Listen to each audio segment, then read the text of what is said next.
Bullion market పై యుద్ధ ప్రభావం పడింది. అంతర్జాతీయ మార్కెట్లలో నెలకొన్న పరిణామాల ప్రభావం దేశీయంగా బంగారం, వెండి ధరలపై కనిపిస్తుంది. దీంతో ఇవాళ హైదరాబాద్ తో పాటు దేశవ్యాప్తంగా ప్రధాన నగరాల్లో బంగారం ధరలు దాదాపుగా స్థిరంగా ఉన్నాయి. అయితే వెండి మాత్రం కాస్త పెరిగింది. ప్రస్తుతం 24 క్యారెట్స్ 10 గ్రాముల పుత్తడి ధర దాదాపు 1,51,000గా కొనసాగుతుంది. ఇక వెండి రేటు కిలోకు 100 రూపాయల మేర పెరిగింది.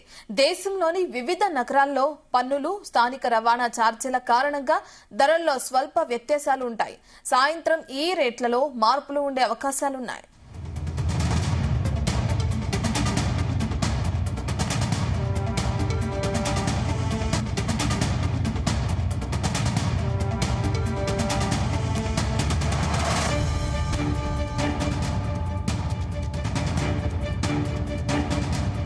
విషయం గురించి మనతో మాట్లాడడానికి సీనియర్ మార్కెట్ అనలిస్ట్ జీవి సత్యనారాయణ గారు అందుబాటులో ఉన్నారు. సత్యనారాయణ గారు, గుడ్ మార్నింగ్ అండి.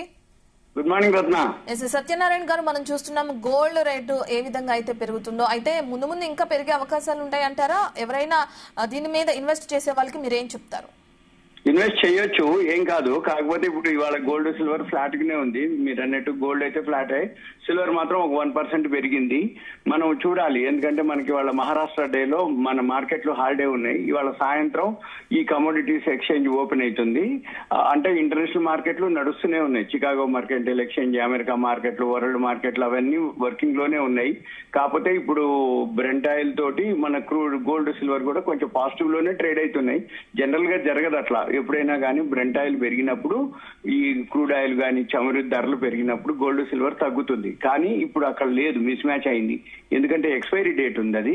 దాంతో మనకి మార్కెట్ లో కొంచెం షార్ట్ కవరింగ్ రావడం జరిగింది. దాంతో కొంచెం పెరగడం జరిగింది. కాకపోతే సాయంత్రం 5 గంటలకి మన మార్కెట్లు కూడా ఓపెన్ అవుతాయి, ఎంసెక్స్. అప్పటి వరకు ఎలా ఉంటుందో చూసుకోవాలి. ఇప్పుడు గోల్డ్ వచ్చి $4,638 ఉంది. సాయంత్రం 5 గంటలకు గనక మన మార్కెట్లు ఓపెన్ అయ్యే టైంకి ఇది $4,640 ఉంది అనుకోండి, అప్పుడు పాజిటివ్ లో ఉన్నట్టు. సపోజ్ ఇప్పుడు $4,638 నుంచి తగ్గింది అనుకోండి, నెగిటివ్ లో ఉన్నట్టు. అంటే ఇప్పుడు ఏంది, ఓన్లీ 0.18% చూపిస్తుంది గోల్డ్. ప్లస్ సిల్వర్ వచ్చి 1%. ఈ 1% $74.79 జరుగుతుంది సిల్వర్. అది ఎంత అంటే 1% అప్పటికల్లా న్యూట్రల్ ఉంటుందా, పాజిటివ్ లో ఉంటుందా, మైనస్ లో ఉంటుందా చూడాలి. దాన్ని బట్టి మన మార్కెట్ లో బిహేవ్ చేయడం జరుగుతుంది. మనకి రేపు శని ఆదివారం హాలిడే ఉంటుంది, వీకెండ్ ఫ్రైడే. అయితే ఇక్కడ జరిగేదంతా ఏం జరుగుతుంది అంటే, ఈ ట్రంప్ ఈ ఇరాన్ ఏదైతే ఇష్యూ ఉందో దాంతోటే ఉందన్నమాట. అంటే ఇప్పుడు ఒకళ్ళు ఇప్పుడు ఇరాన్ వాళ్ళు ఏమంటారు, ఇరాన్ సుప్రీం లీడరు మొజ్దాబా, ఆయన ఖమేని అన్నమాట. ఆయన ఇప్పుడు ఏంటిది, అణు సామర్థ్యాలని కాపాడుకుంటామని చెప్పేసి అనటం. ఈ హర్మూజ్ పై వాళ్ళ నియంత్రణ, అంటే ఇప్పుడు అమెరికా వాళ్ళ నియంత్రణ దిగ్బంధంలో ఉంది, కానీ మాదే కావాలి అనేది వాళ్ళు. అయితే జలసంధిని తెరవటం కోసం ప్రయత్నం చేస్తుండ్రు ఆయన ట్రంప్. వీళ్ళు ఇక్కడే ఇప్పుడు జరుగుతూ ఉన్నటువంటి ఇష్యూలో బ్రెంట్ ఆయిల్ బాగా పెరగటం జరిగింది. కాబట్టి మరి రాబోయే రోజుల్లో ఎలా ఉండబోతుంది అనేది ఒకటి. ఇప్పుడు మనకి డే టైమ్, అమెరికాలో నైట్ టైం. మళ్ళీ మనకి సాయంత్రానికి న్యూస్ వస్తుంటాయి ఏం జరుగుతుంది అనేది. దాన్ని బట్టే మన గోల్డ్ కానీ సిల్వర్ కానీ బ్రెంట్ ఆయిల్ కానీ, గోల్డ్ సిల్వర్ కంటే కూడా బ్రెంట్ ఆయిల్ కనుక ఏమాత్రం ఎలా చేంజెస్ ఉంటే దాన్ని బట్టే మన గోల్డ్ సిల్వర్ కూడా జరగడం జరుగుతుంది. కాబట్టి రేపు ఎల్లుండి సెలవు ఉంది. రాత్రికి అమెరికాలో ఏం జరుగుతుంది, మళ్ళీ ఈ యుద్ధ వాతావరణం ఏమైతుంది అనేది. అంటే ఇప్పుడు ఏం జరుగుతుందంటే, ఇప్పట్లో ఈ యుద్ధ వాతావరణం చల్లారేటట్లు కనపడట్లేదు. ఈ శాంతి చర్చలు 2 నెలలు అయిపోయింది ఇప్పటికీ.